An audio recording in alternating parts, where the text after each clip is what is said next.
Hello, I'm on my way into the depths of the Peak District National Park, and that's because last week I was fortunate enough to find some of my favourite birds here, owls. Now, in the UK, we have 5 species of owl: the tawny owl, barn owl, little owl, long-eared owl, and the species I've come for today, the short-eared owl.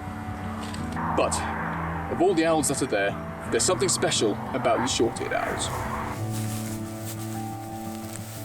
Huge numbers of them actually come over from Scandinavia, countries like Iceland, every year for winter. But this is August, so the ones I've found must be resident. And I'm at the south end of the Peak District, and most resident pairs are up north somewhere like Scotland or North Yorkshire. So the owls here are quite special. Now there is one more reason why these owls are so special. And that's because it's not just an individual that's here, or even a pair. There's a whole family, including 3 juveniles who were born earlier in the year.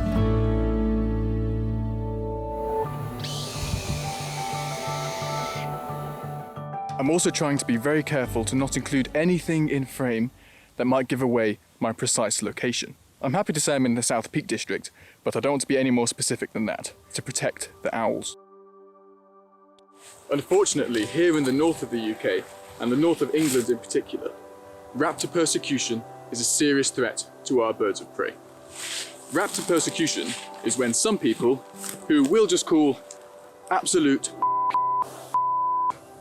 kill any bird of prey that poses a threat to their grouse. Now these are grouse that are being reared to be shot for sport. Anyway, Raptor Persecution is the reason why you hardly ever see hen harriers anymore. In fact, in the UK, there's around 500 breeding pairs left, and that's it. And most of those are in North Scotland. There's hardly any in England. Unfortunately, short-eared owls are also known victims of being shot or poisoned. So that's why I'm being especially careful not to give away this location, because I don't want any of what I mentioned earlier, the absolute to come here and kill my owls. So I don't care who you are, please don't ask where I am, because I'm not going to tell you. Once I'd calmed down a bit, I began to focus on this incredible photography opportunity. Now, I've photographed adult short-eared owls before, but I've never photographed juveniles or youngsters, so I need to make the most of this opportunity, because this kind of thing doesn't happen very often. I'll be lucky if I see this again in the next decade or 20 years. You can tell that these are juveniles because they have very dark facial discs, and also because they spend a lot of time sat on posts screaming. That's their way of asking for a meal from their parents. This is just incredible. The 3 juveniles are just hopping from perch to perch, begging for food. Short-eared owls have glorious yellow eyes. It's one of the ways you can tell them apart from the similar-sized long-eared owl, which has much more orangey eyes. You might think having wings would make it impossible to scratch an itchy beak, but these owls have a way. Besides being scratching tools, the owl's long legs and large talons are also perfectly designed to catch small mammals, like voles, which will make up the majority of the owl's diets. For now though, the juveniles seem content with begging rather than hunting for food. Well, that was just incredible. What an experience. That feels like a real privilege. And that's the reason why we do this, you know. This is what it's all about. This is what I love.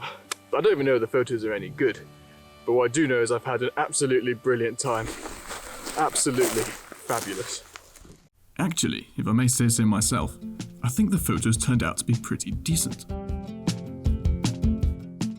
This first image is just a nice portrait, showing all the details of this gorgeous owl. Its grumpy face adds some charisma to the image too. In this photo, the young owl looks far less composed.